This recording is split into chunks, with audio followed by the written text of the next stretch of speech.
So this is a little video that I saw hit my Twitter feed, and it features one of your favorite persons, and I have more reason just to really not like this person. Okay, so I should open it and watch? Yeah, go ahead and watch it. Okay, I'm doing that now. All those explosions, the cars flipping, that's all real. That's all live, real ratchets, whatever. It looks very dangerous. It could be very dangerous if you don't know what the hell you're doing. But most of it is all real stunts. It's literally, there's very few blue screen shots on the movie. There's not a lot of CGI. There's a couple, and some of the CGI is shit in this movie.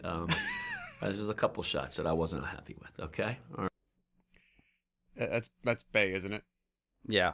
Is he directing this? Yes. Oh, I did not know that because it looks better than a Michael Bay movie. Like it looks at least more. Well, apparently the interesting. CGI is shit. If you take his word for it. Why would you do that I don't know, especially and in it advance? pisses me off. Like so not even as like, oh, people have seen it and some things are getting critiqued, and I'll try to throw someone under the bus later. Like the movie hasn't come out yet. Right.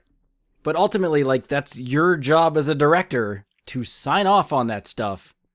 So you cannot throw your VFX department under the bus.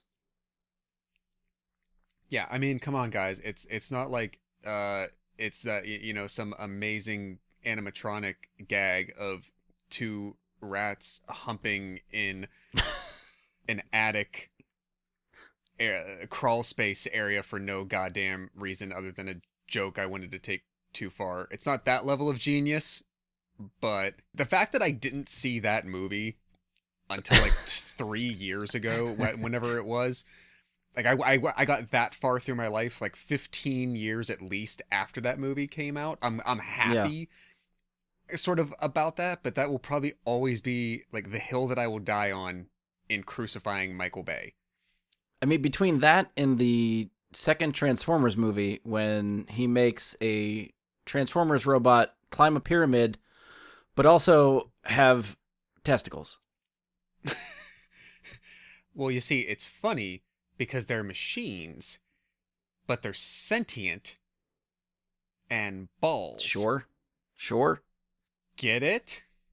I mean, this ambulance movie looked at least like a thriller, looked kind of like suspense, looked interesting enough. I was like, oh, okay, I'd be interested. I'm in for it. Like with the actors alone, I was like, this looks compelling.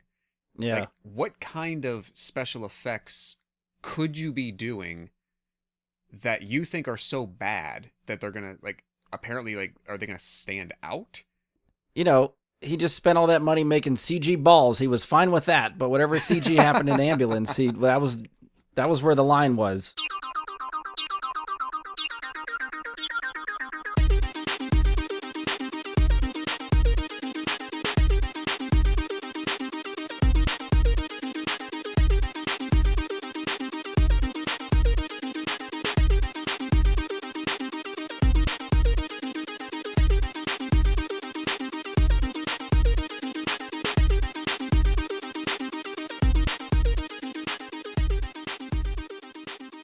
Hello and welcome to another episode of Bry Guy and the Super Friends. I'm your host, Brian Labick. Joining me for this episode is the only other person in the group brave enough to stick it out through this movie, Josh George. Number one, I'm really glad that you came up with something because I got so used to being able to like play off of some kind of intro that when it's like lately it's just been the like, hey, Josh is here. I realize I have nothing clever to say. I mean, part of it is just to piss off Mike, too, because he doesn't like when he has intros. He doesn't like when he doesn't have intros. I can't make the man happy, so we'll just see what he goes with. Yeah, I got here on a, I would just say like on an impulse, as I told you guys, what we're going to talk about tonight. Sarah said the afternoon of opening day on Thursday, she was at work and she said, hey, there's a showing at like 5:30. You just want to go? Like, okay. And we did. It's a thing we did. Yeah, I don't know how cryptic the intro was, but we're here to talk about Sony's latest attempt at a Spider-Man spin-off movie, Morbius. Like Josh was saying, I actually had no intention of covering this. I figured I'd be the only one that just decided to go. Like, I was more morbidly curious to see if it was as bad as early reviews were going to be and how Sony was going to make this work. So yeah, I was surprised to hear that you actually went too. So I was like, okay, well now if we want to talk about it, I guess there is someone else to spitball some of this stuff with. Sure. And after seeing the movie, I felt compelled to try to book you to talk about this movie because I think it needs to be talked about for better or worse. But I mean, before we get too far into this, I do want to stress anything we say about the movie is the opinion of Josh and I. I will stress that if you're curious about the movie, go see it for yourself, form your own opinion. If you enjoyed the movie, I will tell you up front, this is probably won't be a fun episode for you to listen to. But I do think it's going to be very cathartic for us, definitely myself, I think, just to kind of get it out, because even the last couple of days, just sitting on what this movie is, I feel like I just want to talk about it. Touche. But if you've listened to past episodes of the show, most of us are not fans of the two Venom movies that Sony has made. So I feel I need to be clear. There's no confusion. The Venom movies and now Morbius are not, I repeat, they are not made by Marvel Studios. And I would like to say this because because of that, it separates them from the MCU. Now, as we've been seeing through some of the other movies and stuff, there are hints that the lines are blurring between these two universes and stuff. So we'll see what happens. We can get into some specifics later. But for anyone that hasn't been following along, I bring this up all the time. But as a reminder, Sony owns the rights to Spider-Man. That's the film rights to Spider-Man. So that includes all of Spider-Man's side characters as well. In an effort to play nice with Marvel, Disney and Marvel allowed Sony to cut a deal with them. So Sony is basically letting Marvel borrow the character from Sony. The way the three movies have been made, that's Homecoming, Far From Home, and now No Way Home. As well as any of the Avengers or Captain America that he appears in. Right. Well, specifically the Spider-Man trilogy of movies has been... Marvel is making the movie. Sony is paying the majority of the bills. So Sony seems to get a lot of the credit, I feel like, for or at least reaping the profits of what comes out. Now, every movie, since once Homecoming came out, I think they renegotiated who was getting a cut of what. Far From Home made like $1 billion, I think. Yep. And then suddenly it was like, that was when, if you remember, that's when talks broke down. Like the contract that they had signed, the sharing of the character went away for like 3 months. And luckily they kind of worked it out and decided to rethink what they were doing. Because once a movie makes $1 billion and Marvel's putting in the work and they're only seeing 10% of the profits, that became a problem. So, and you know, Sony just basically said, we can take our ball and go home. You want Spider-Man, he's ours, see ya. So they renegotiated. We got No Way Home after that. I think the cut for Marvel is somewhere around 20 or 25% now, something like that. But the majority of the stuff still goes to Sony. So Sony's getting a lot of those profits. So that's where it's been. At the time that they re-upped the contract, I could have sworn everybody reported that it was going to be 2 MCU appearances from Tom Holland. One of them was presumably Spider-Man 3. The other one, I feel, is still yet to be unnamed, but Tom Holland, I feel like, has been talking about how he's not really playing the character, or he's pretty much done, so I don't know where they're going from here. So that's kind of a wait-and-see approach, but, you know, with Marvel Studios making Spider-Man viable on film again, Sony has started to realize they can play around with the characters that still fall under the Spider-Man umbrella, which they, you know, effectively still own. So now we've gotten 2 Venom movies, we've gotten Morbius, Kraven the Hunter is on the way. At some point, there were rumors of a Black Cat and Silver Sable movie. I haven't checked. I don't know if that movie is still happening. I feel like it's dead. Didn't they? There's also, they announced, what's her name? Is it Dakota Johnson? Is that her name? Dakota, that is playing a sort of the same thing. Isn't she like technically a villain, but they're trying to turn her into the headliner? Was it one of those characters or a different character? That's what I'm looking up right now. I know it was just in the last couple of months. Maybe I missed it. Where's come on. Was it like Black Cat or something? I feel like she could fit for Black Cat. It was not. Go ahead and vamp. I'll find it. Okay. So I'll just kind of move us on here. We'll come back to it if we need to. With all that being said, I think it's usually why most of the Sony-made spinoffs have, I think, a disadvantage, in my opinion, which, like, I wish so much that the Marvel-Disney stuff could just get the rights to these characters back, and we could all see an MCU that includes all of this stuff and not have to worry about all the legalese that goes back and forth between all this stuff. It's probably a lot of my own bias just for all that stuff, but I always look at these spin-off movies as cash grabs for Sony, and that just already, anytime Sony announces a movie, that's the way I see it. So it already comes in with a strike, I think, from me. Like, I'm already like, okay, what are they going to do now?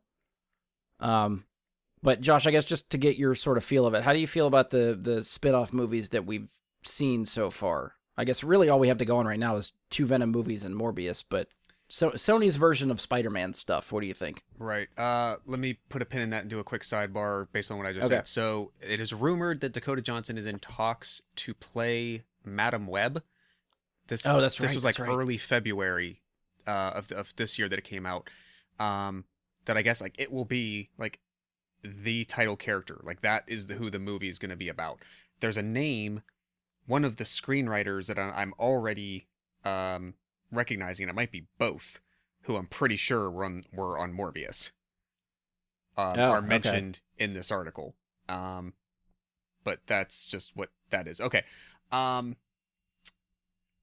Okay, so I saw Venom in the fall of 2018 because, yeah, I guess, like, without Tom Hardy, I don't think I would have had any even curiosity based on what I saw. If I saw the same trailers with a different person, I wouldn't have cared. But I'm like, it's okay. It's Bane coming back to do Venom. All right. And then we all saw it. And we all said, what the hell? Which we've at least seen it twice, right? Because we saw it. You saw it in the theater when it came out. I saw it in the theater when it came out, and then we watched it again for Rewind Theater. We did, and if we were good at this, we would have that episode number on hand to. Yeah, I knew we did it. I didn't take the time to look up what episode that was. It's early on. I think it's like number 2 or 3. Yeah, we got to it real early. For something that wanted to go back and watch older movies, we really got to some new stuff very quickly. Yeah, so I'd say, listeners, look for something around, I don't know, the fall of 2020 for Rewind Theater episode of Venom. I do not have favorable views of Venom. Okay. Yeah. That's what I remember. Oh yeah. So 6 to 7 months after Venom 2 has released, I still have not seen it. I flat out refused even. Okay. I flat out refused to see it in theaters, even having the AMC subscription service, knowing that somehow that still filters a certain cut of money to that movie's box office. Based on things that I actually just said before, like in our cold open discussion pre-talk, granted, art cannot be assessed without paying the price of admission. You don't get to do that. So yeah. I can't say that it is bad. I can say that based on previous experience, I had little desire to continue experiencing and consuming the related art. I mean, that would be the biggest blow for them, right? Just don't pay your money. That's what they want. So if you can stick to your guns and do that, I think I did see it based on the AMC pass. So in my mind, it always looks at like, oh yeah, I'm seeing it for free, but technically I've paid my subscription, so they're getting my money some way, somehow. Right. There's some percentage of whatever that relationship is of how that works, that it's going to the totals. Yeah. So as of now, so my birthday was at the beginning of March, and for the last month, I have had a free rental from Redbox to use that doesn't expire till June. I said, I think I said when Venom 2 was announced, I said the only way that I will ever watch it is if there's some way I get it for free.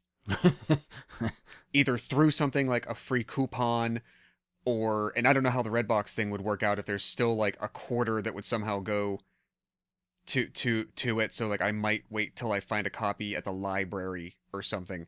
Yeah. That was the only way I said I was going to do it. So as of now, I'm pretty sure I'm going to use my free coupon for Sing 2 instead. So I have not seen it. From what I've heard, it's it's on par with having a bad opinion of the first one. So that's where I'm coming into Morbius. Now, the first, I think, impression I had of Morbius, and let's remind people, unless this was something you were going to get to, but I'll just say it now. This movie was supposed to be out in the summer of 2020. Like, there were trailers in, like, early 2020 for a summer release. God only knows what reshoots, edits, anything that might have happened since then. There wasn't really a lot that I heard about like reshoots, so I don't know what kind of editing took place, what they just chose to do from potentially the initial product that was supposed to be out there. Probably the same thing as seeing Tom Hardy, where I'm like, okay, Jared Leto, freaking Oscar winner for a very well deserved Oscar. Dallas Buyers Club is one of the best movies of the last 15 years, and he and McConaughey absolutely deserve the awards that they were given for that. Yeah. So that said, after the shit that he took for his Joker portrayal, you know, who knows if Sony backed up the money truck or what it was, but 50-year-old Jared Leto, the artist, wanted to take this on and you know, took his crack at it. So that was my inroad. And I thought, regardless of what this is, that there had to be a reason this guy wanted to try this. You have to, it always makes you wonder too, if it's like, because Marvel is doing so well with their stuff, like, you know, the MCU and Marvel Studios and Disney and all that stuff. Are the actors just that oblivious where someone says, hey, do you want to be a Marvel character? And then they sign the contract and they go, oh, by the way, no, it's for Sony. It's not really part of what to play with the other guys. I doubt it's that naive. I feel like everything that we always try to remind people of, that whole Sony Disney deal that you mentioned at the top, that is all the insider baseball stuff that they're all involved with. You would hope. They got to know it Yeah. inside out. You know, I think it's just, what can you present to me that maybe gives me a challenge or gives me a chance to do something different, creative, who knows. If it falls on its face, okay, I'm an actor, it's a job, I got paid, I tried a thing. Yeah. Maybe it landed, maybe it didn't, who knows.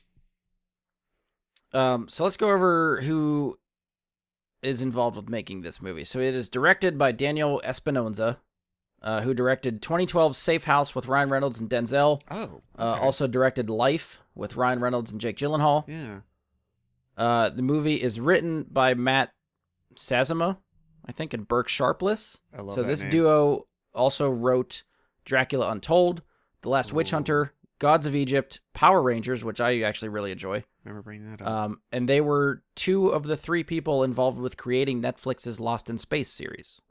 We brought that up. There was something, I don't know if there was some kind of Morbius discussion. Maybe we did a Morbius trailer talk at some point. Possibly.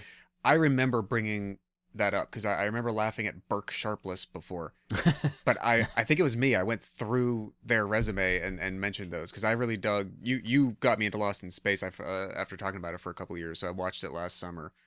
Which I still have to finish. I need to finish that real bad. Yeah, and going through that, and yeah, a lot of what's on, well, some of what's on there. Well, Espinosa's resume, I think, is probably better than theirs. They got a lot of misses. Yeah. On theirs. Gods of Egypt is, I'm sorry, God, it's, and maybe they just have the unfortunateness of like, here's a script and a story, and the people executing it do shit jobs. Yeah. But, okay, so that's their background. And then stars of the movie. We have Jared Leto, obviously, Matt Smith, Adria Arjona, Jared Harris, Tyrese Gibson, and could have been a surprise if it wasn't all over the trailers, but Michael Keaton is in this movie also. And I'm going to throw out Al Madrigal of past Daily Show fame, who was a slight highlight for me in this. Who is he in this movie? I don't know if I know. He's who that is. Tyrese's partner. He's the other agent. Yeah. Okay. Yeah, he was the obvious comic relief, I think, in the movie. Like, maybe the only comic relief in the movie. All right, so other stuff to look at. Josh, I'm going to ask you a question right off the bat. We'll see if we can figure this out. I'm going to close my eyes in case I need to. Go ahead. Do you think this is the lowest rated Marvel property on Rotten Tomatoes? It shouldn't be, but since you're asking me, I'm going to presume the answer is yes. It is not. Okay. It is number 2. Do you know what the lowest rated Marvel property on Rotten Tomatoes is right now? It wouldn't surprise me. Now, Marvel, like anything Marvel has ever made. So this is not strictly MCU. Which is why I had to dig around And a little bit. Because Rotten Tomatoes Marvel through history or like since 2000? Since 2000 is the only stuff I kind of looked at. Okay. So I would, spoilers, I'm going to say that this, for me, this was better than Venom. Having not seen Venom 2, but hearing things about it, I wouldn't be surprised if Venom 2 is lower, but I'm going to be really sad if it's something like actually good. So my hope is maybe Venom or Venom 2. I don't know if I have a guess for something else specific. Okay, when I tell you the answer, I think you're going to be... Am I going to be sad? Like, yeah, okay, it should have...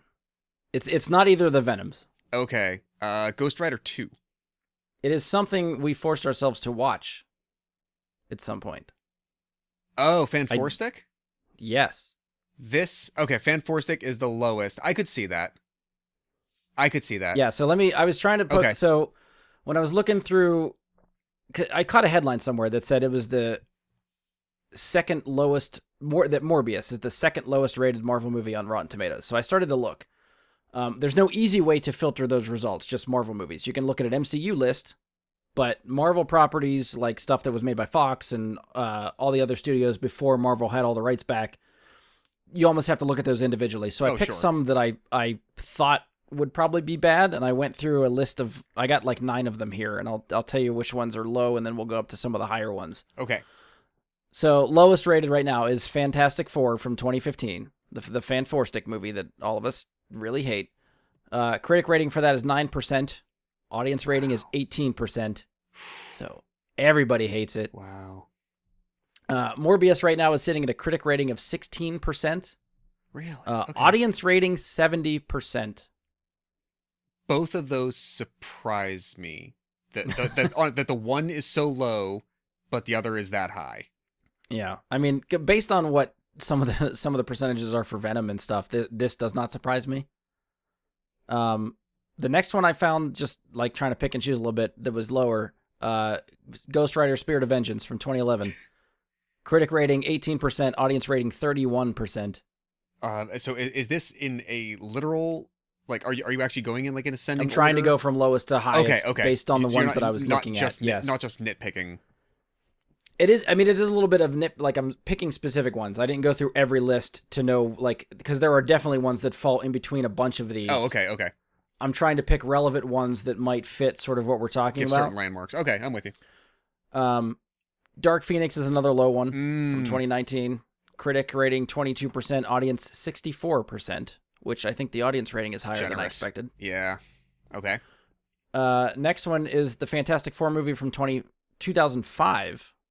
Has a critic rating of 28%, audience rating of 45%, which I think that movie is actually watchable, and I actually kind of enjoy that one for the campiness that it is. So I have not, that specifically, I don't think I've actually seen that since like 2008. And I've been putting off rewatching it in the event that eventually it will hit Rewind Theater. God knows what year that will happen. Right. But yeah, it's been a very, very long time since I've seen that. I'm only listing the Fantastic Four movies because Fan 4 Stick was the worst Was one, so so I bad. just want to Yeah. see where it pins with everything else. After that is Fantastic Four: Rise of the Silver Surfer from 2007. Critic rating 37%, audience rating 51%. Okay. So it's a little bit of a step up from the last one. Right ahead of that one is X-Men Origins Wolverine from 2009. Critic rating 38%, audience rating 58%. Okay. And then the other two movies that we're not crazy about, Venom, critic rating 30%, audience rating 81%. I know it's really shitty to tell people that they shouldn't like a thing, so I won't say that they shouldn't. I'm genuinely surprised that many people have a favorable view of that movie. Well, this is the one that'll really surprise you then. Venom 2, critic rating 58%, Audience rating 84%. Look, COVID has been hard on a lot of us. What we don't remember is that like for every one person who unfortunately died or was hospitalized and will have like lifelong debilitating effects, there was like 10,000 more people who contracted the virus. We're not entirely positive. Like this, we haven't had enough time for studies really to show what the brain chemistry effect has been from COVID on the human brain and its cells that are supposed to work for judgment. And so we're gonna say that potentially over time, that's something to keep an eye on for revisions. How about that? Yeah, because Venom 2 was September 30th, 2021.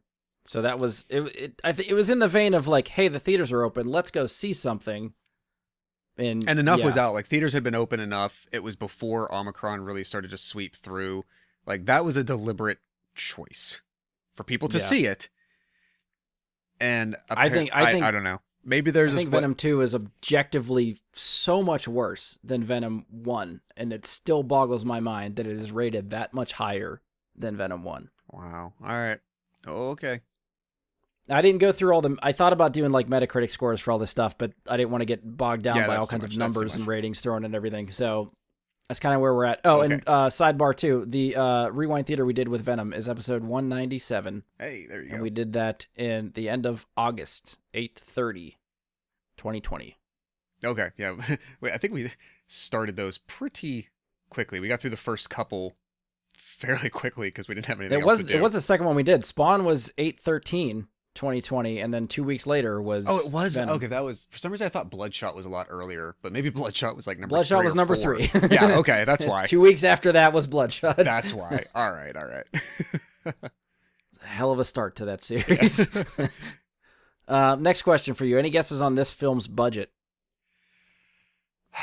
Okay, Sony likes to think that more money means better product. That's been their problem since Spider-Man 3, especially with genre-based IP and source material stuff. So, I'm going to throw out 195. So it's a lot lower than I would have thought. Okay. The one that I was reading was 75 million. Okay. Possibly upwards of 85 million, depending on some of the sources I was looking at. So somewhere in that range. It's under $100 million for Morbius. Okay, fair. So based on opening weekend, it made 39 million domestic, 45 million international. Current worldwide total was $89 million. Mm-hmm. So it's coming up on its second weekend. We'll see how it does. Back. We're recording this before the weekend, so we'll know those numbers after this comes out. But, I mean, really, if this movie makes $150 million, which I feel like it could limp to, that could be labeled a success for Sony. I mean, financially, sure. It definitely wouldn't be a failure, depending on how Hollywood accounting looks. You know, if something doesn't make 8 times its budget, it seems like whoever's in charge thinks it's a failure, so God only knows. So for comparison's sake, Venom came out October 3rd, 2018. Domestic opening weekend for that was 80 million. So it's twice as much as Morbius. Domestic total for that movie was 213.5 million. International total $642.5 million. I actually which thought that brought was the higher worldwide for some reason. total brought the worldwide total to 856 million. Oh, that's what I was thinking, the worldwide. Okay. Yeah, that's why. Venom 2, again, like we talked about, September 30th, 2021, domestic opening weekend, $90 million. It opened better than Venom 1. Domestic total, pretty much right on with what Venom did, $213.5 million. The difference is the international box office, which was only $288.5 million. And this is in the middle of the pandemic, too. So international box office, it's hard to tell which theaters were open. I feel like China was still closed. In Japan, I don't know if theaters were open over there with everything that was going on. Certain international, box office and theaters were probably still closed, so that could have contributed to that. It ended with a worldwide total of $502 million, which is still pretty good. all things considered. I would agree. I know the majority of our discussion will probably be left for spoiler stuff, but before we get into the spoiler stuff, any general thoughts for the movie that you want to get out before we hit spoilery things? Sony has a special effects problem. They don't know, and who knows, it could be the choice of directors, it could be studio notes coming down, there were times where they just like piled it on to like, there were sequences that I felt that were akin to Spider-Man 3. Okay. Spider-Man 3 specific with Toby was of the story problems that surrounded that. What I distinctly remember sitting in a theater in 2007 watching that was they went so over the top with trying to make something look a certain way with special effects sequences that I remember actively thinking, this is too much. This is just a bad execution of the intent, the idea, like whatever they're striving for. And it's almost like verbatim. Like there's, we'll call them, I mean, it's not really, we know the dude's a vampire. That's not a spoiler. That's the whole thing. Yeah. So like there are sequences in this movie where he is moving through the air and around scenery and in settings. You completely lose your sense of direction. You can't distinguish. It's the Venom problem in a lot of the cases, especially like that the climactic Venom fight from the first movie. Yeah.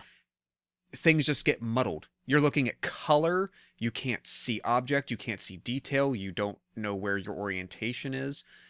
That is now I will say, it seems like, so the first like 20 minutes of this, I actually thought was the most solid part of the movie.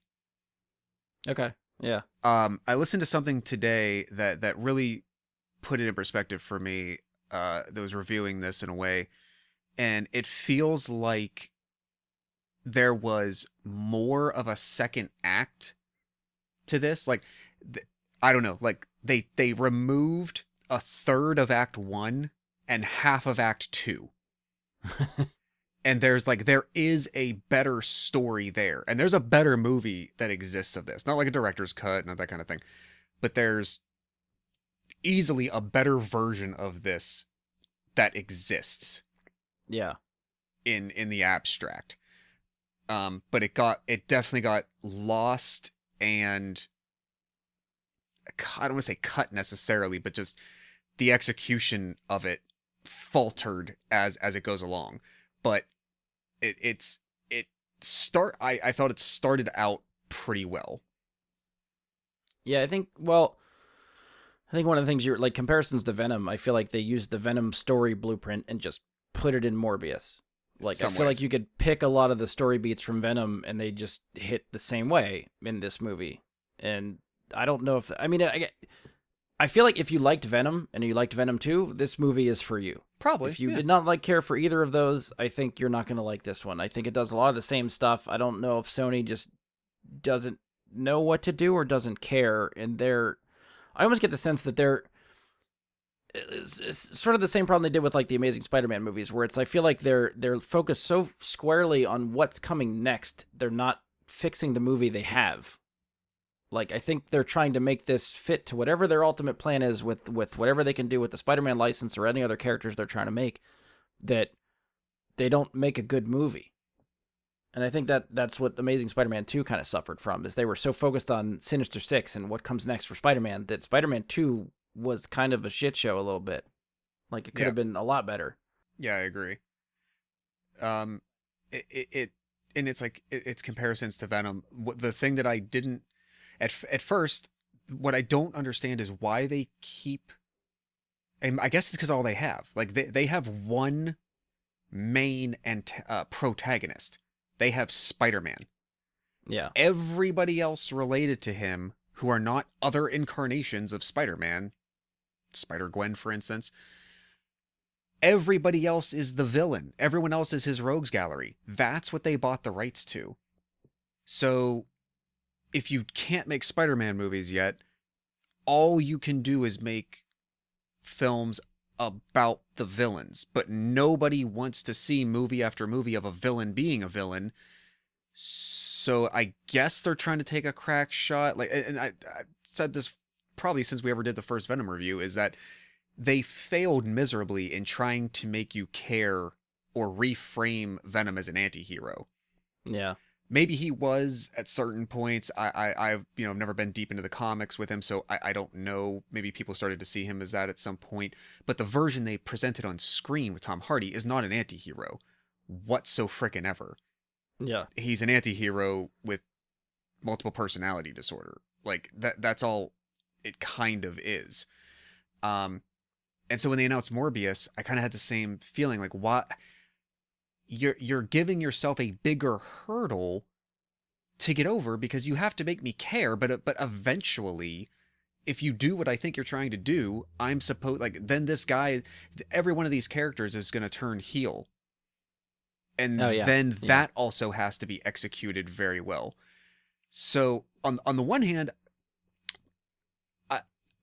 thinking of that, I actually think they did a better job in this, in making the character of Michael Morbius somewhat make more sense than Venom did. Like, he eventually, I guess, is supposed to be this Spider-Man villain, but he's a character who inherently could do bad with what happens to him, but ultimately has to stop something worse from happening. And which is more or less, I feel like, what happened in Venom too. Right. But the execution of Venom, I absolutely hated. I did. Like, just and not to keep harping on it, but I think that the difference of why this worked better for me with Morbius is because you didn't have the duality constantly there of, let's kind of make Venom our Deadpool. He's arguing with himself. It's this internal voice and other personality inhibiting him, and that is the whole draw. It's like a two-person, it's two characters, but it's the same. It just didn't work for me at all. Yeah. So in that, you have Venom against him. You have Eddie Brock versus Venom. That is the struggle, and then the external threat of the other things. Yeah. With Morbius, it's him against purely himself. Yes, this other thing that could come out per se, but it's way different than Venom in that it's not a competing sentient consciousness. Yeah. Right? And so you have a bit more of being able to relate and humanize to just the internal struggle of keeping something under control. It's a Jekyll and Hyde kind of issue there, and it worked a little bit better. Okay. When I saw the movie, I saw it with Leslie, and asked her what she thought after the movie. And what part of the appeal that she said was seeing a Jared Leto vampire movie. She just kind of wished it was a little bit better. Mm-hmm. And I was like, okay, like, I get that, but if they wanted to make a Jared Leto vampire movie, why make it like this character or a Marvel movie? Like, aside from one mention of San Francisco and literally the last 5 minutes of this movie, what makes this a Marvel movie? Like, this feels like a generic vampire movie with a Marvel logo slapped on it. Agree. I mean, number one, Sony did not want to make a vampire movie with Jared Leto. They wanted to make Morbius starring Jared Leto. That's the thing. Like, Jared Leto was not out to make a vampire movie, or maybe he was, and this came along. He's like, oh, that could be interesting. But that was not Sony's aim. Sony wanted to make this thing based on this Spider-Man property that they own. That's why. So again, it's I think it's just basically shopping around the Marvel stuff. Oh, hell yeah. Let's make a Marvel movie. So yeah, just even that thought just makes the movie feel dirty. Like, to some degree, and I think that you kind of hit the nail on the head a second ago. Like, other than the last 5 minutes of the movie, which I guess basically, I don't know about you, but like, I guess it's basically the stinger scenes. Yeah. I think maybe I was able to enjoy this a little bit more because it didn't seem like it was... Venom felt like it was trying more to be a Marvel movie than this. Okay. Because it's freaking Venom. Like, he's iconic. Yeah. Morbius basically, could just basically be disease version, zombie-ish explanation version of vampire. Yeah. Exposed to thing, any of them, bitten by radioactive spider, exposed to gamma radiation. Incident occurs, exposure to thing causes change. Right. Right, and they could do that. It just so happened, his effect, he's a vampire.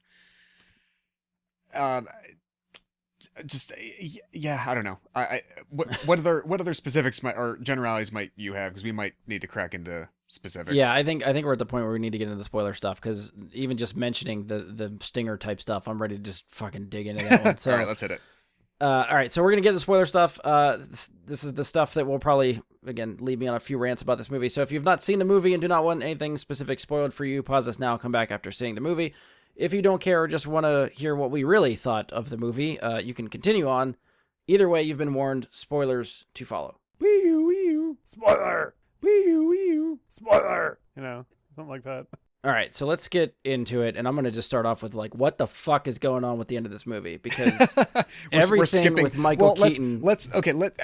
I think, though, we need to set up why it was such a sort of shift and shock, right?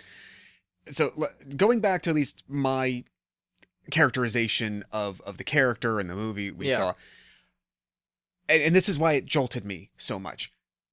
Morbius was not presented as a bad guy for the most part. Yeah, he did some horrific shit, and he's like, I gotta get this thing under control. But for the most part, he's trying to right the wrong. He's trying to stop the evil from spreading. You get that is the arc of his character. So, it just in the event that you followed us into this part of the discussion without seeing the movie, that's important to know. So I did try to summarize what is at the end of the movie. So for anyone that actually just wants to listen, I'm just going to try to summarize what happened. So Michael Keaton, who plays Adrian Toomes, who we last saw in Spider-Man Homecoming and is very much in the MCU. Now, when the very first trailer came out for Morbius, it showed us he was in the movie. Yes. So with the events of the MCU and certain multiverse stuff going on, it seemed pretty apparent that would somehow factor into this, why he's showing up here, but we didn't know how or when or why. So, I mean, what we actually get in the movie, I feel like it seems like such an afterthought compared to what we saw in the trailer. Oh, highly. But, so the movie is over. So, like Josh said, we get put a quick pin in this, because I want to. So as I was going to the movie, I sent you guys a message saying, hey, on an impulse, I'm going to see this. And I directly said, the biggest question I have going in is, where the hell does he fit in? Because specifically from the trailers that were released, you see Morbius, and you see this in the film, you see Morbius pass public art, public posters, something, images of the Spider-Man that we know that says murderer with graffitied over it. You see, you hear Al Madrigal's character reference, very ambiguously, very cryptically, that quote, that incident in San Francisco. They're in New York, so that incident in San Francisco being Venom.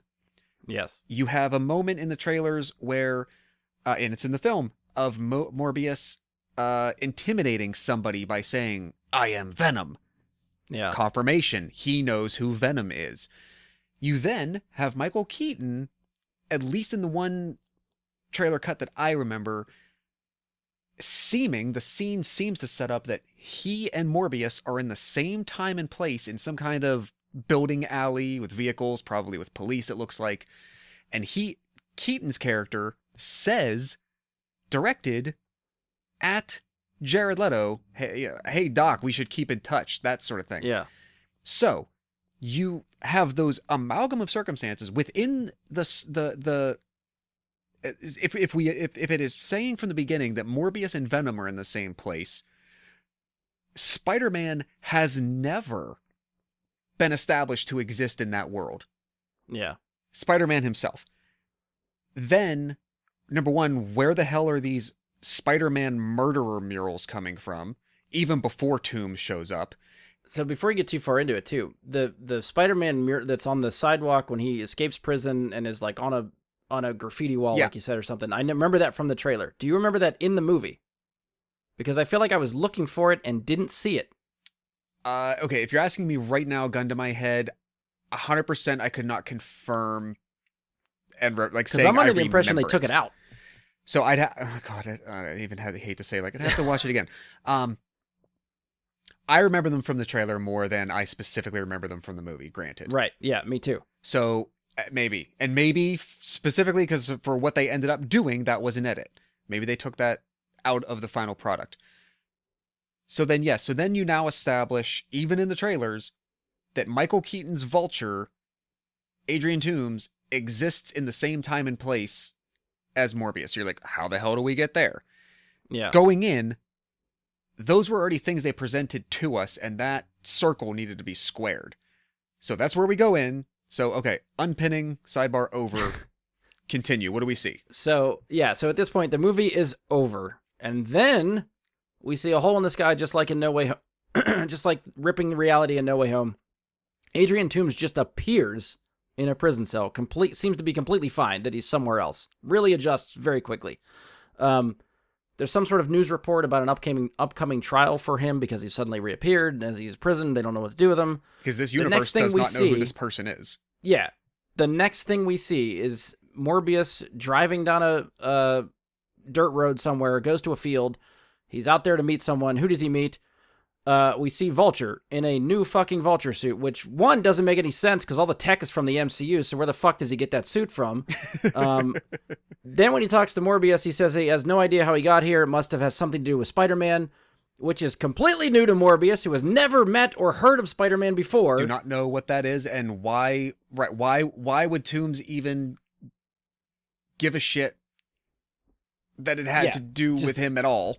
Real quick to blame Spider-Man for whatever fucking reason. And then he says to the Vulture, and then the Vulture says that people like them, talking to Morbius, should quote-unquote team up and do some good. So I don't know if this is villain talk for bad stuff, or if they're actually trying to be heroes in this world, because like you said, Morbius was actually trying to do good the last time we saw him. He's trying to atone for what he did, he's trying not to kill anybody, all that stuff. And then Morbius ends it by saying intriguing, and then we fade to black. Now there's a lot to digest here.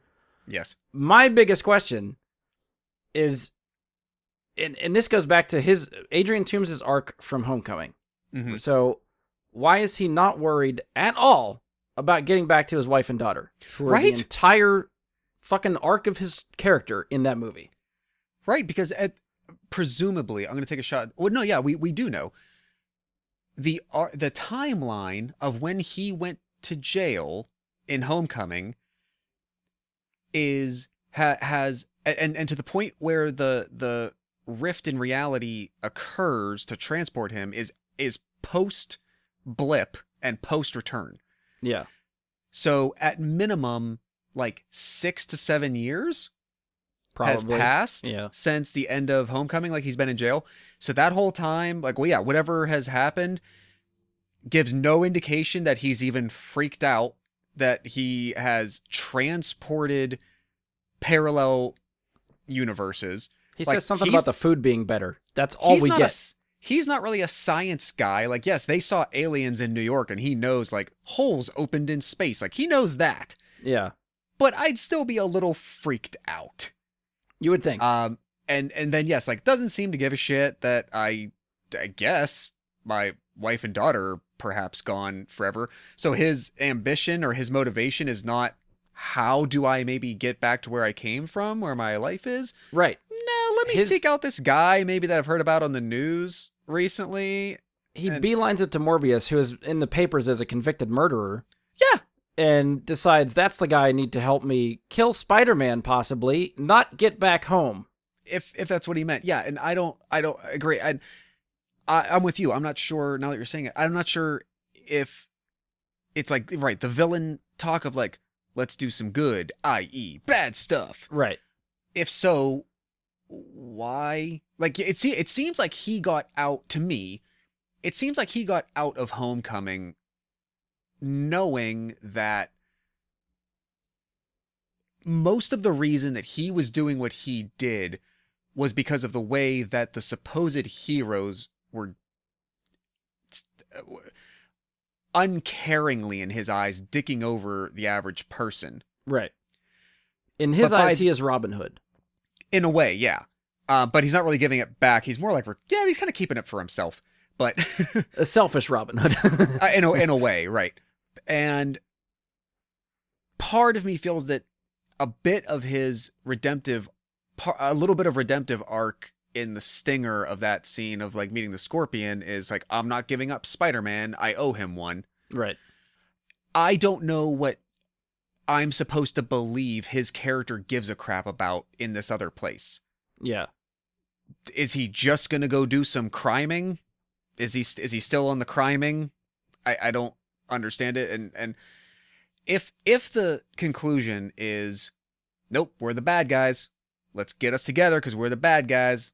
Sinister Six, here we go. That's where it's going.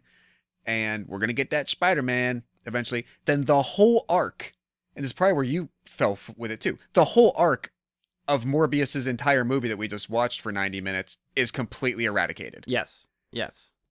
That for no reason he seemingly turns on a dime.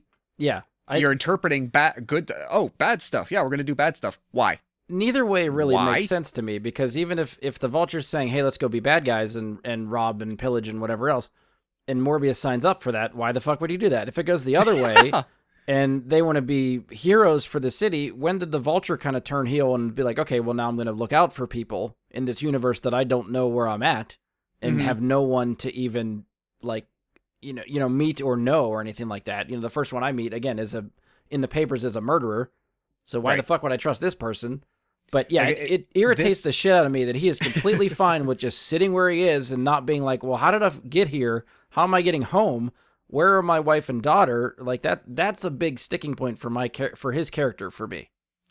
And I'm thinking that the MCU is the only thing that gains an advantage at all from the whole Venom goes into the MCU for 20 seconds, does nothing, and gets blipped right back at the end of Spider-Man No Way Home. Yeah. For just that little nugget of, I guess, symbiote left behind. The MCU benefits from that. The Sony universe doesn't. Right.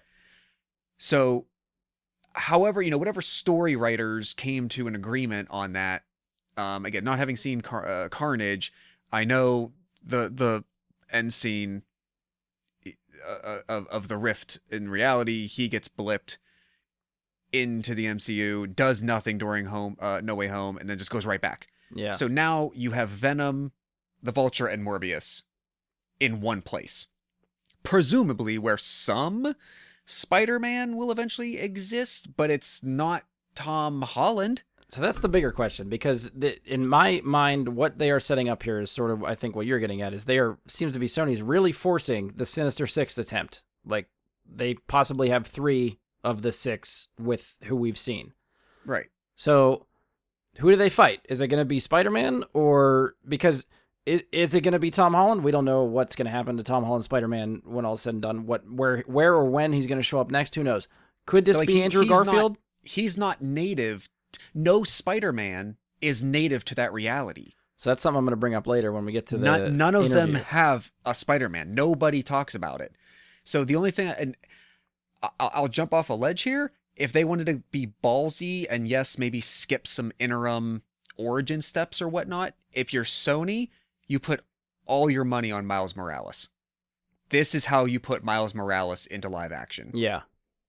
So it sort of fits with what we're talking about, at least one of the parts that I want to bring up. So I'm going to go through an interview that the director, Daniel Espinosa, did with Uprocks. I'm going to go over a couple questions and his responses. I don't want to take them out of context. I'm going to read you the whole thing. There's a couple things we're going to dig into. One of his quotes is sort of jumping off of what Josh said with Spider-Man and stuff, so I want to get into that. So the interviewer asks, in Morbius, Michael Keaton is in the trailers, but then in the movie, he doesn't show up until the post-credit. It does seem like some things were reworked. I'm wondering, after Spider-Man No Way Home, did you have to change Michael Keaton's role in this to match up with the events of that movie? Is that what happened? So the director says, it was more that when Spider-Man came out, they said, we know how this works. We have a visual concept of how to make this, but the idea of having different timelines was something that was, for me, introduced within the movie universe with Into the Spider-Verse. When we were talking about making the movie, Spider-Man Into the Spider-Verse had just come out, and it was a huge success. I told the guys, I said, this is super common among comic book readers. Interviewer comes back to it. Well, there are scenes of Michael Keaton in the trailer that aren't in the movie. So that's why I was wondering if there was some things that had been reworked to match with No Way Home. And he goes, yeah, exactly. The first thing that happened was that we had Michael Keaton because we were planning on doing this. But then when Spider-Man No Way Home came out, it said, this is how the visual effects are. And then the idea of having him just encountering him in that universe seemed too complicated, and we put it at the end. Interviewer tries again. Okay, so we did have some cuts that make some things... Wait, so we did have to cut some things to make it match with No Way Home. Is that accurate? He says, yes, because we have to match. I didn't know how the transportation would look like that. And then he goes, oh, like the crack in the sky thing. He said, yeah, exactly. That wasn't done. That didn't exist. So there were all these small things that had to be addressed. I want to come back to this specific quote later, but I think the concept of having different timelines I believe, came from Sony, not Kevin Feige. Okay. He goes on to say it was Sony that initiated that idea. I think that Miles Morales, that you could have in Spider-Verse, I would bet your life that you would have Miles Morales from the Spider-Verse in the Marvel Cinematic Universe at some point. Interviewer says, the thing I wasn't clear on in the post-credit scene is when the Vulture says, I think this is Spider-Man's fault. We should team up and fight him. How does Morbius know who Spider-Man is? Also, the movie establishes that Morbius is a good man who got too ambitious and created the serum, and some bad things happened to him. But at his heart, he's not a bad person. Why would Morbius be interested in teaming up with this criminal? Director says, first of all, Vulture is not a criminal in that universe just yet. Interviewer goes, well, that's fair, but why would Morbius be interested in what Vulture has to say in the first place? Director says, exactly. I think it's a meeting of those. And this is where your comparison comes in. Because in this world, Spider-Man exists. In all the different Marvel timelines, you have a Spider-Man. It's a totem. In the Marvel universe, what you say is that you have a Spider-Man in each universe for it to function. He's one of the fundamental beings now, and that's how it is in the comic books. Interviewer asks, okay, sure, but there's nothing in the movie that establishes that Morbius has any beef with Spider-Man whatsoever. Director goes, oh, exactly. I think that's more of those scenes that are made that when you have the scenes before in that movie comes along, that will explain that reposition. So that was the stuff I wanted to highlight. The one thing going across what you were saying, that Spider-Man doesn't exist. According to the director, the Spider-Man does exist.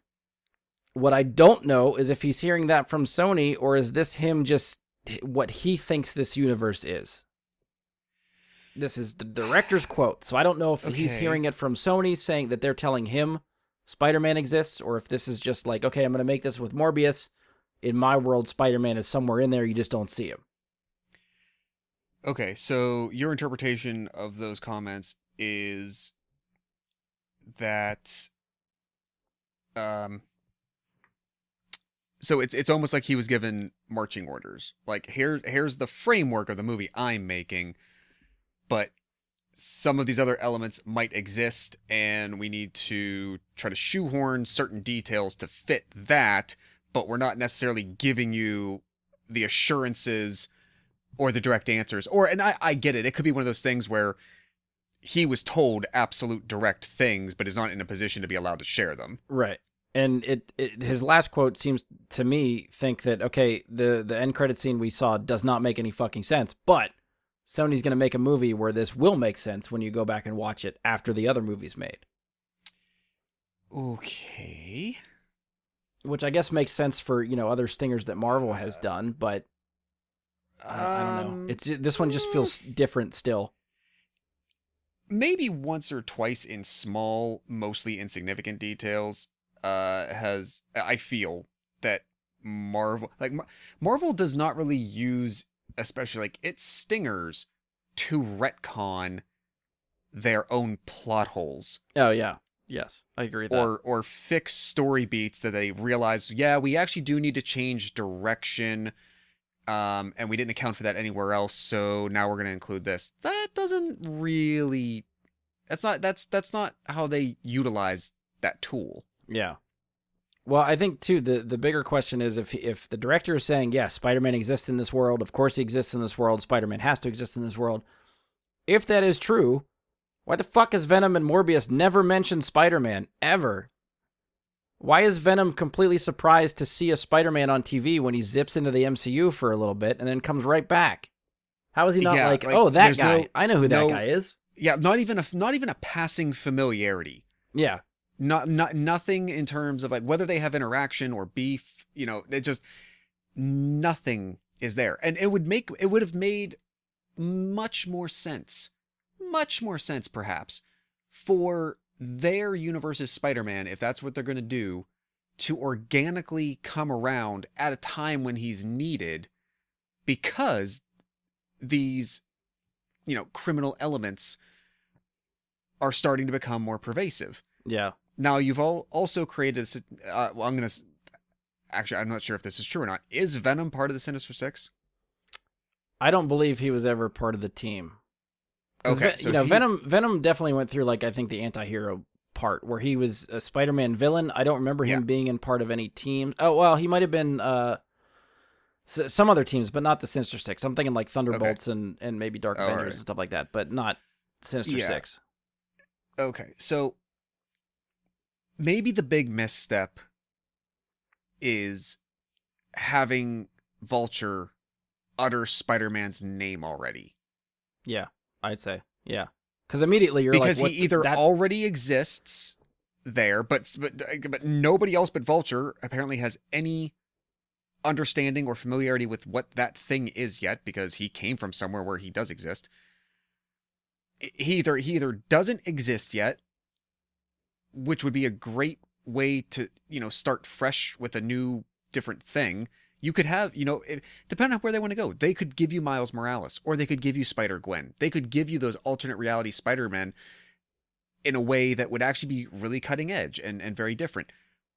Or he already exists there, and exactly to your point, in which case, how? Yeah. How could he possibly exist with none of these story elements? So I just got an idea for like being familiar with at all. My version of what the stinger would be, and I feel like you could take it either way, whether they end up using Spider-Man or not. I think there's room to wiggle there. Is that when Vulture name drops Spider-Man, literally the last thing you see is Morbius saying, "Who's Spider-Man?" and then you cut to black. Yeah. So that it establishes he has no idea who he is, but he could exist, and he's going to learn about him the next time. Yeah, maybe. Like that's your best case scenario. I think that would work so much better than just him signing up and be like, "Yeah, okay, I'm with you. I don't know what you're doing, but I'm with you." Yeah, it still presents the problem of they're both in New York.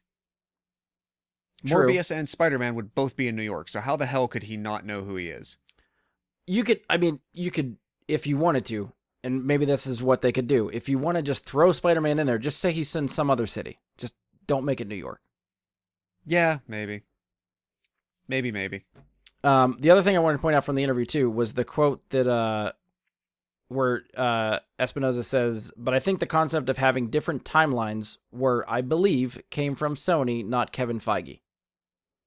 So I don't know if he's talking about like being able to take MCU characters and put them in Morbius, or if he's talking generally like No Way Home, like the multiverse idea was Sony's for No Way Home and not Kevin Feige's. I don't know specifically what movie he's talking about. Oh, I'm under the impression that, and I could be wrong about this, but I'm under the impression that the people selected to make movies, the producers, the directors, the writers, that mostly, even if they're paid by Sony, is a Kevin Feige decision. So therefore, the main ideas are stemming from there. I don't have, based on what Sony has done on their own, with these properties for 20 years, it would be really hard to convince me that they are clever enough to come up with any of that on their own with the people they would select. See, I could see this being a complete business decision, right? So Sony knows they can't get into the MCU. The MCU is its own universe. It's locked in. That's Marvel's thing. Well, how do we get a piece of that pie, or how do we break into that? Multiverse, right? We exist together, side by side, and if we can somehow get our universe into their universe, suddenly we're part of them, and they're part of us, and we can we can or play at off least of that. yeah, the very idea that they could parallel exist would be a way to go. And that basic idea, that's fine. Okay, I'm there either way. It serves. It's a great story framework, and it serves the need that they have. Okay. Yeah. I'm curious if they play with this idea more in whatever other movies they're like, we keep talking about, like you said, Madam Web. I kind of forgot about that movie. There's that one, Kraven the Hunter's coming. Like, again, all of these movies have to do with Spider-Man. So I don't know if we're going to see something with Spider-Man, or if they're just going to continue down this route of taking an obscure character from Spider-Man and just giving it a movie without Spider-Man and just saying, it's fine.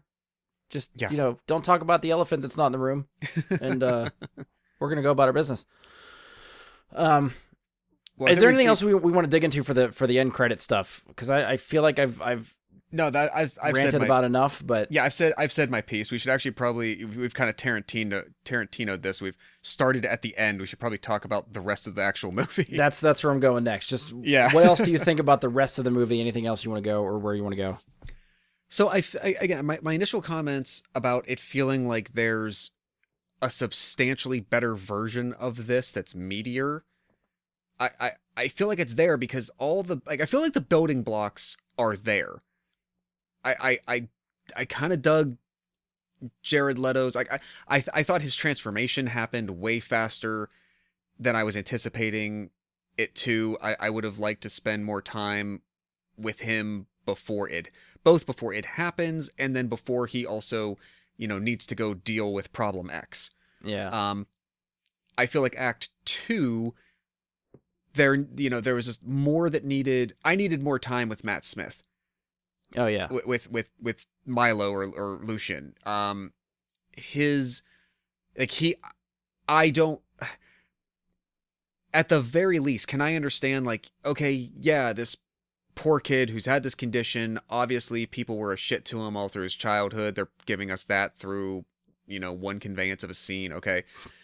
But his turn, you got to really just take for granted and run with it that, okay, that's his background. He's been given something that makes his life easier. Now he's on a power trip and he's immediately going to go from 0 to 100.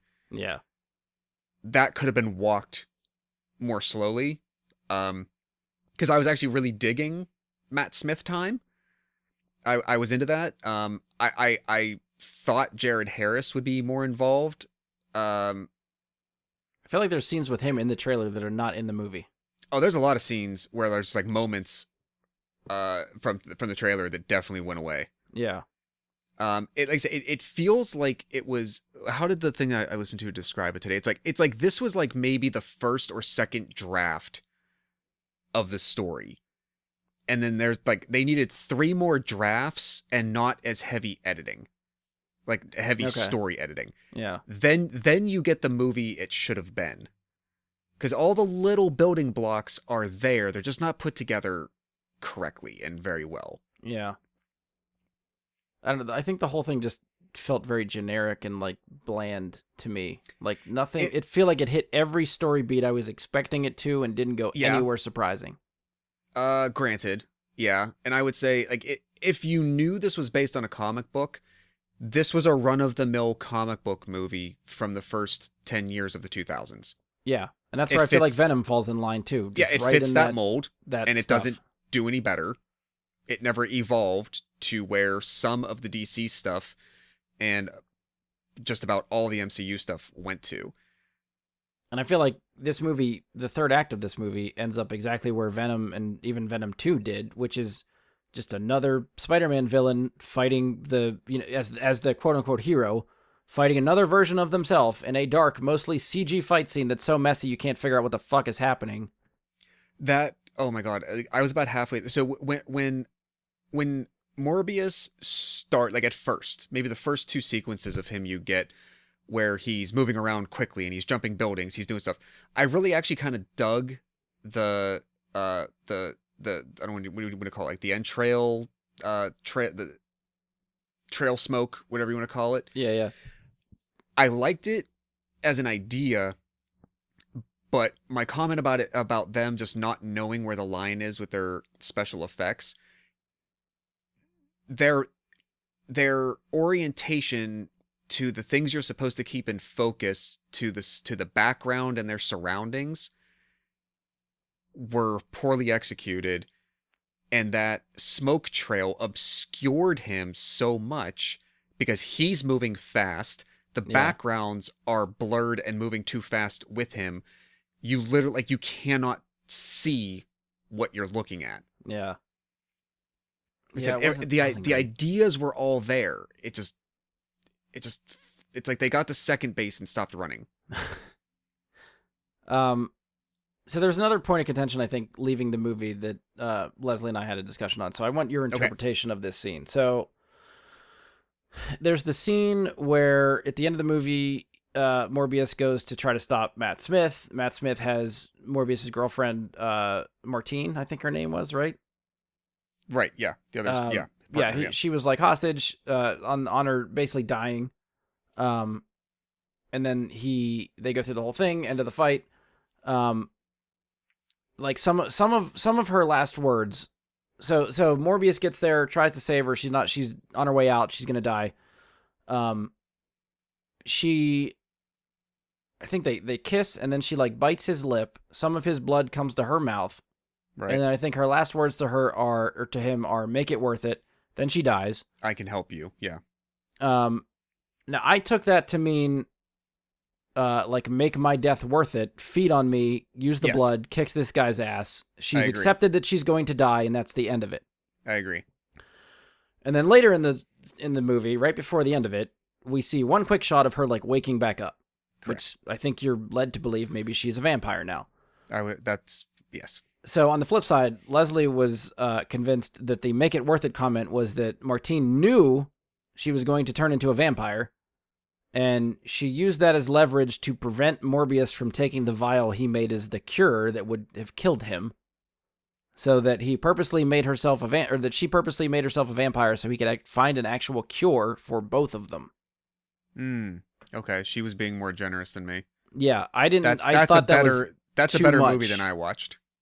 Yeah, to me, I took it at face value where she's gonna die, drink me, use the blood, kill this guy, and she's out. Like the whole turning into a vampire was an accident. That's how I took it.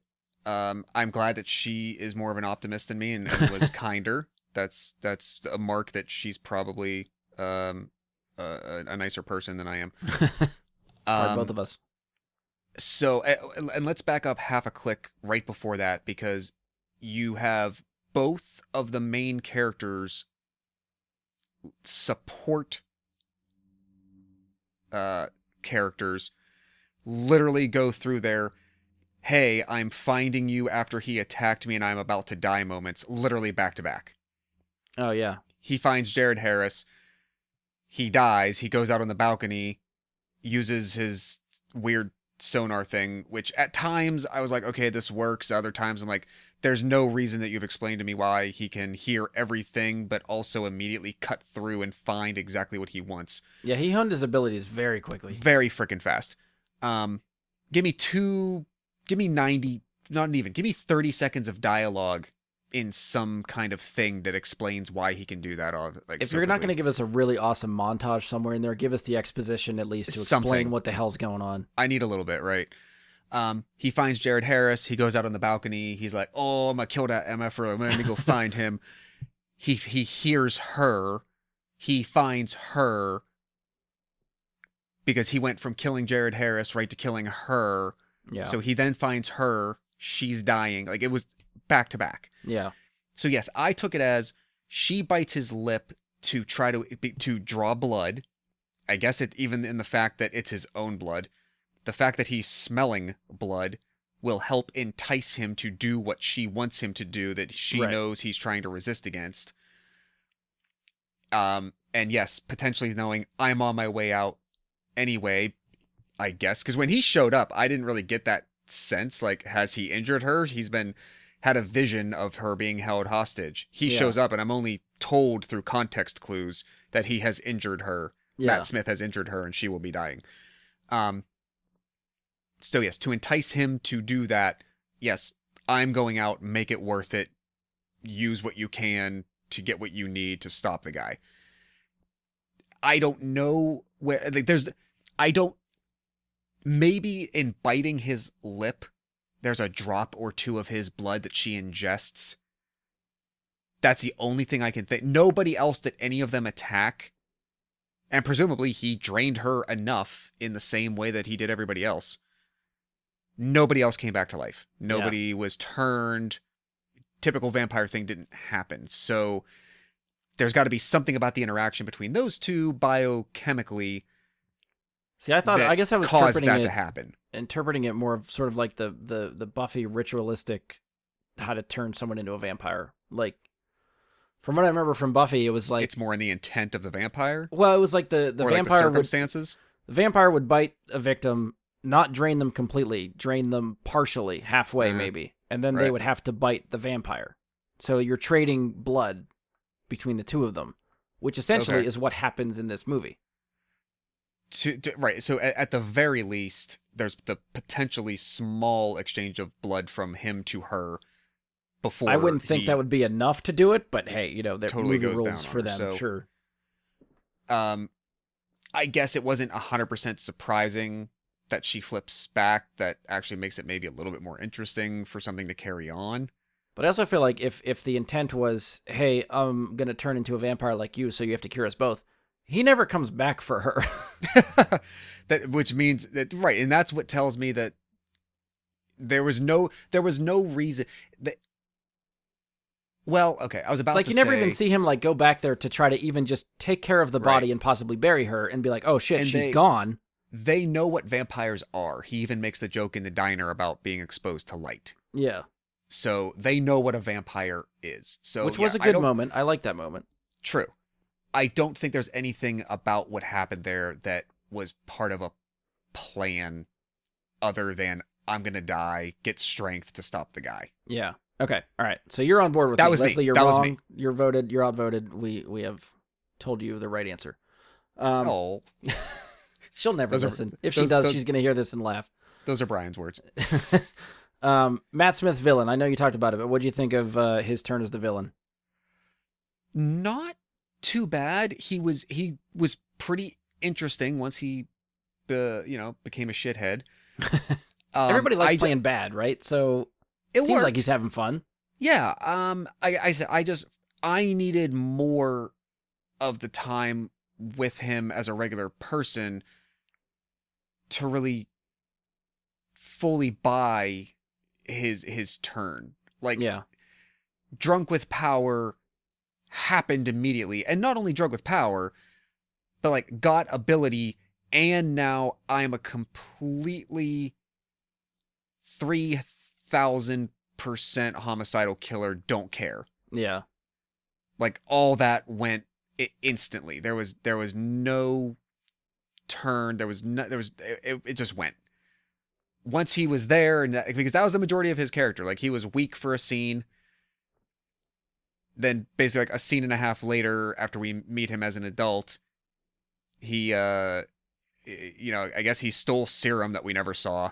So that was a And- big thing for me because I I so assumed that is what, like, that I knew that's what they weren't showing us before it happened. However, and I made a point to look for this. So Morbius makes the 2 vials, right, of the serum that were Right. making him turn into a vampire. He Yeah. put them on the counter. Mhm. Matt Smith's character shows up to help him when he's having one of his breakdowns. He leaves. Next time we see him, he's all vampire-y. In between those 2 scenes, There's another shot of both vials still there. yes, Correct. he never takes one. So that's, to me, So such what a the hell plot. Because happened? that's Yeah. why I was like, okay, he can't. I was waiting for that to be the signal that one of the vials was missing, and then if you're paying attention, you can go, oh, okay, he's gonna turn, and then Mhm. later you just see him as the vampire villain guy, and I'm like, wait, that doesn't make any fucking sense because nothing left the counter. Yep. So okay, you caught that too, because I made it a point to look for that. I thought that's what the movie was trying to tell me, that it couldn't, like, the movie was so obviously setting him up to be the villain. When the 2 vials were still on the counter, I said, oh, okay, they might actually do something different, and it's not going to be him. Mhm. But no, they still did it somehow. They just don't tell you how. Yes. Okay, all right. So we're on the same page there too. We are definitely on the same page with that. I thought he did a good job. Some of the villainy stuff, like, again, I just think people have fun playing the bad guy, which it seemed like he was just having fun. It was, on a character standpoint, I think, like you said, maybe too over the top too quickly, but hey, it was kind of fun to watch. Yeah. His dancing with himself, getting dressed the one time, I thought was probably one of his better scenes. Oh, speaking of that specifically, so we're watching it, and I turned to Sarah and I said, and you probably don't have a reference for this, but for anyone that does, I got really big American Psycho vibes from that. Okay. If you're familiar with it, it's a movie from like 2000, I think, with Christian Bale, and he plays. It's fine. Jared Leto is in that. He plays I don't know, at the minimum sociopath, at maximum like definitely like homicidal killer. But a big part of it is also you're kind of questioning by the end, like, is everything that he's the biggest narcissist in the world, but by the end you actually have to question yourself as to whether everything you just watched was in his own head. Yeah. And you're actually not sure. But very specifically the nice clothing, the self-absorption combined with a complete, like, obvious amoral, just being intent, like everything about whatever he's about to do, the notion of right and wrong, morals, ethics, like, it doesn't exist anymore. Yeah. And literally that sequence of him like getting ready in his fancy suit clothes and whatnot absolutely reminded me of the idea of certain parts of American Psycho. Yeah. Okay. One thing that did bug me about Matt Smith's, well, it's not his fault. I think the CG for his vampirism stuff reminded me so much of just crappy Buffy makeup. Like he looked like a vampire out of Buffy, which I feel like I expected better for a movie. I think the difference being that Buffy wouldn't have had the budget or the tech at the time. Like, I feel like, when Michael turns, like, the vampire face for him is an actual transformation. Yeah, with Matt Smith, they did a lot more of, I'm not always he was more comfortable digressing his face into more of the bat look casually. Whereas when Michael lost control, he always went full kilter. And so you had like the whole, especially like the mouth, the elongated mouth, the big teeth, the whole thing. I think Matt Smith, they were showing, was more subtly giving into it as a normal part of himself. So you got more of just the basic bat face structure. And the difference I was going to say is, like, they obviously did all that by CGI. Yeah. Whereas something like Buffy would have had to do it by like practical prosthetics. Right. But the general anatomy, the look I think of it just and whatnot, the shape of the face, the way they did however he looks much when he's a vampire, just reminded me so much of what they look like on Buffy. Very much, yeah. I don't know if we have to talk about every character, but are there any other characters you want to bring up? I know we didn't really talk about Martine, how she did and everything like that.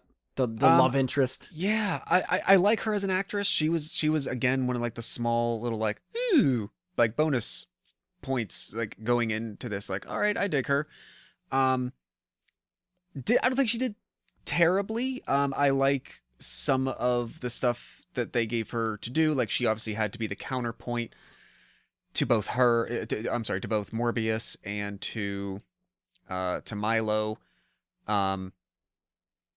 I feel she did pretty well. I feel like she actually had some stuff to do.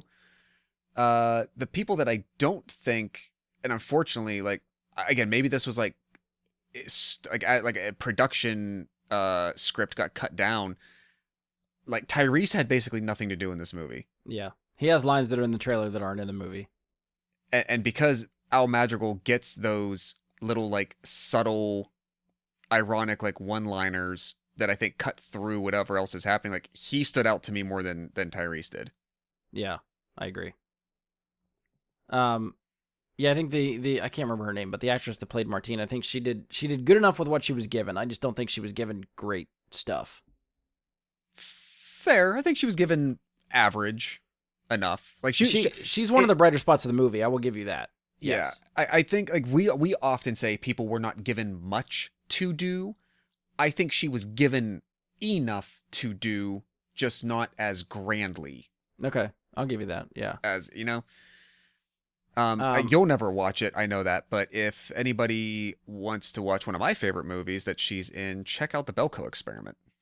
Oh, yeah. I probably will not watch that. Yeah.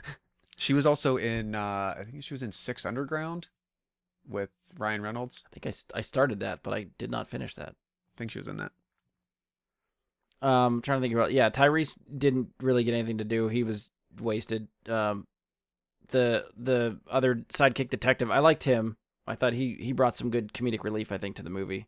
Mhm. Like I said, I feel like he's the only person that had any type of really funny stuff going on to break it up. Yeah, and it didn't necessarily need anyone else to be funny per se, but they gave him the moments that at least recognize the absurdity Yeah. of the quote real world circumstances that he's involved in. Yeah. Nobody else really stuck out to me. I mean, Jared Leto, I think, did, like, he was, I think, trying his damnedest. There were times when I don't know, I didn't really care what was going on, and I don't know if it's a fault of him or just the movie in general. I think there were a few scenes where he actually, I felt like, okay, now we're acting. Like the scene after his first transformation when he kind of snaps out of it and sees all the dead bodies, and then watch the security video of what he just did. Yeah. And then immediately like gets torn up, throws up, and then like has to digest what just happened. That to me was a standout performance for him in this movie. That's the scene that I will point to and say, okay, that I get. I'm cool with that. I'm with the character there. Yeah. I did like the whole, like, once he gets back and he's like running the trials on himself, you know, that whole sequence of checking the stopwatch, he's in the lab, he's locking himself in rooms, like that whole section I'm good with. Yeah, I think that was part of the better stuff too. But yeah, I think everything else I'm just but kind to of your like, point, I think the major story beats, everything was telegraphed. It was very general. Like audiences have read enough books. Audiences have seen enough movies. At this point, there was nothing shocking, surprising. There were no left turns. Everything that happened, you expected to happen. Yeah. Trying to think where else we want to go. Anything else? Well, anything good, like whether it's actor, scene, moments, anything that I know we've been kind of crapping on for a while, but anything that stuck out to you that you enjoyed. I mean, there's. I hate to say it, I feel there's a lot to crap on, but I also feel that we have tried to find the highlights where we could. Unfortunately, nothing else. I mean, nothing about the score stuck with me. This definitely wasn't a movie that they tried to, like, utilize, a good pop song somewhere along the way to anchor your memory to the scene or anything like that. Yeah. There wasn't really much else that stuck with me. The only thing, I was, again, Leslie told me to bring this up because it was a point that she wanted to make, which, fine, looked fine, but I don't know if, we'll see if you get this reference, the Bat Hadoken that Morbius pulls in the final fight. No. Like, Street Fighter, how Ryu does the... Oh, okay. So he, like, gets the bats around him, and then he literally, like, kind of, almost like an anime move, like, gathers them up and then, like, throws them. I see it, yeah, okay. It was the stupidest fucking thing in the world, but, just the fact that I think you can call it a Bat Hadoken, she's very excited about that. So there you go, Leslie. It's in the episode. I've done my diligence. I don't know. I don't know if there's really anything else to say. We could wrap up with a rating. I have a couple other ancillary questions, but if you think we can rip through them, go ahead. So I guess just like based on reviews and possibly disappointing box office, do you think this will have any effect on Sony's future Spider-Man universe plans, or will they finally get to their own Sinister Six movie, which I feel like they're pushing towards? Or they're gonna keep going. No, it's been 5 or 6 years. Every time we talk about this, we're like, they'll hit a pothole and they'll just have to do X, Y. It's not gonna happen. It would have been different, I think, if Venom tanked. If the first movie out of the gate tanked, then it would have been a sign. But I think the freight train is rolling. and everything I'm learning about Craven is second and third hand, but everybody that talks about that character, it talks about it in this very glowing way and says like, if you can do this right, this would actually be really, really cool. If that's already in the works, like I've heard nothing about director announcements, casting, release dates, nothing. I It's feel all like very a director might be attached. I know Aaron Taylor Johnson is cast as Kraven the Hunter. okay. You are right. That I did forget that. That's right. Maybe that could somehow say if I don't know. I every time we say that it's going to have some kind of side effect, it doesn't, and it's not.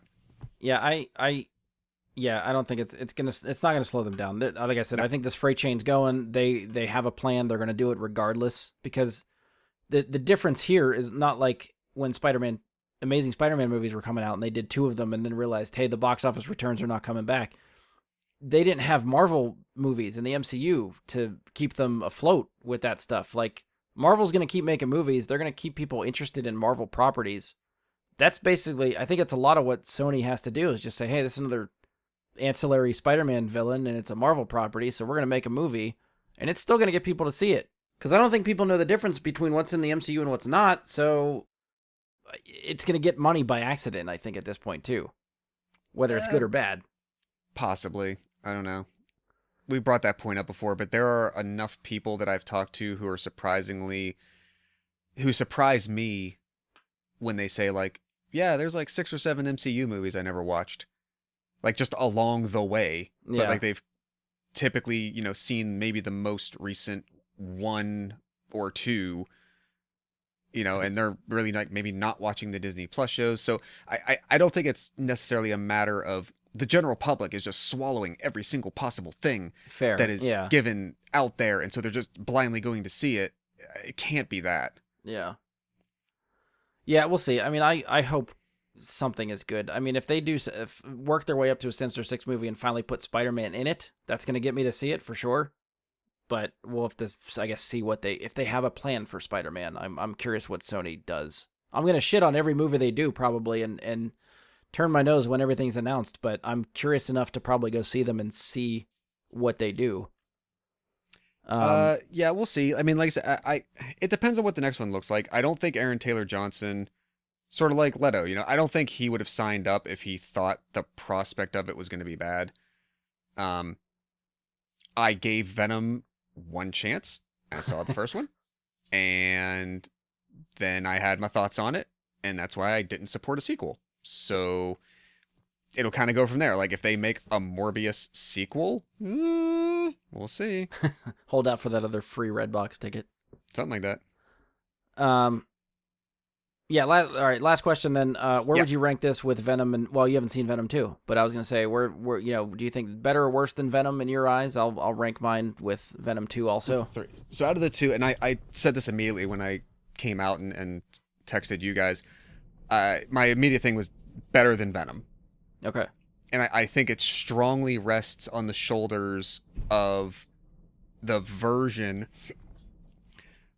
of Morbius.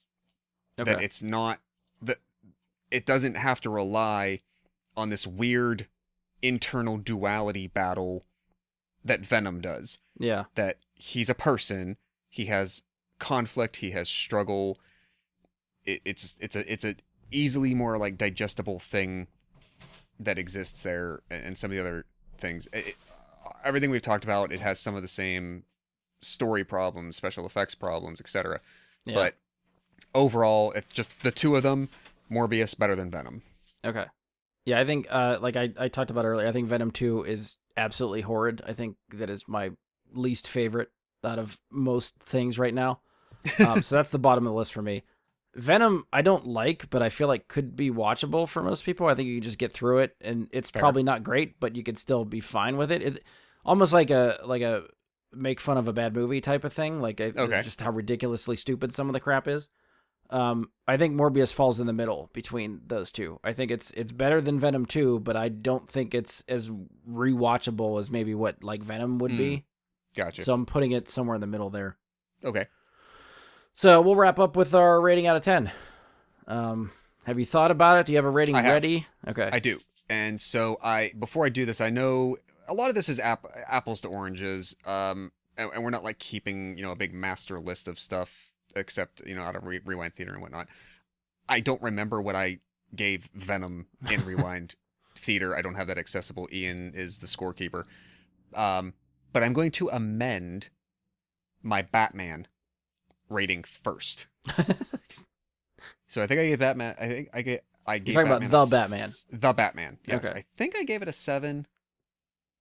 Yeah, I don't remember. I think I started at 7. I'm at least going to bump this to a 7.5 Okay.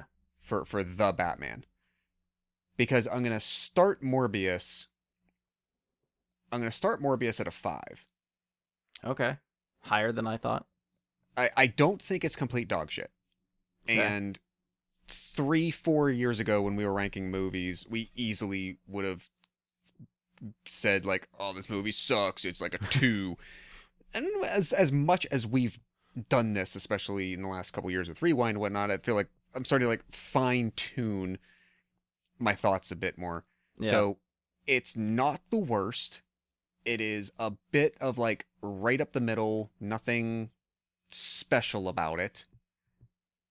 And it just kind of is what it is. I felt like a 4 or a 4.5 would be trying to be harsh on it for the sake of harshness. Okay.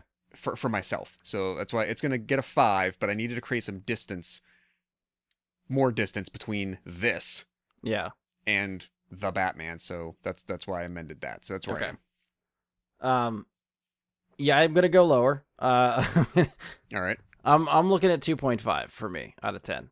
Okay. I'm thinking if I would rate Venom 1 probably in the 3 or 4 range, Venom 2 would definitely probably be a 1.5. So hitting the middle ground there somewhere, 2.5 for me is where this one falls. Okay. So again, I mean, nothing against whoever listens to this, and if you like Morbius, more power to you. It is not my cup of tea, and it's not something I'm probably gonna rewatch unless I absolutely have to. But Venom 2, I swear to God, if I see that movie again, I'm gonna gouge my eyes out. But So you don't want to be invited over for the library rental of If- Carnage. if I'm allowed to watch that and be like, see, look how stupid this is. This makes no fucking sense the whole time. Then Probably. okay, then I might be. That's probably the only way I can watch it is just to literally just point out everything I hate about it as we go. That's fine. Which, hey, maybe might make your first experience more enjoyable. Who knows? Could be.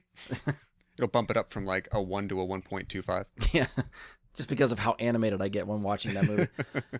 All right, so I think that's it for us. We'll go through the normal spiel. As always, you can find us on Facebook. Search Bry Guy and Super Friends, or go to facebook.com/Bry Guy Super Friends.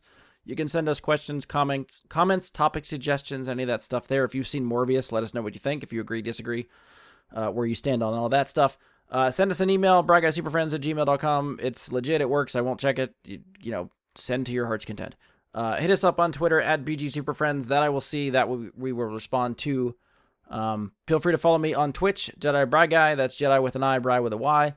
Whenever I decide to play some games, feel free to watch me, or if we do another live recording, we can do it there. On behalf of Josh and myself, thank you for listening, and we'll talk to you next time.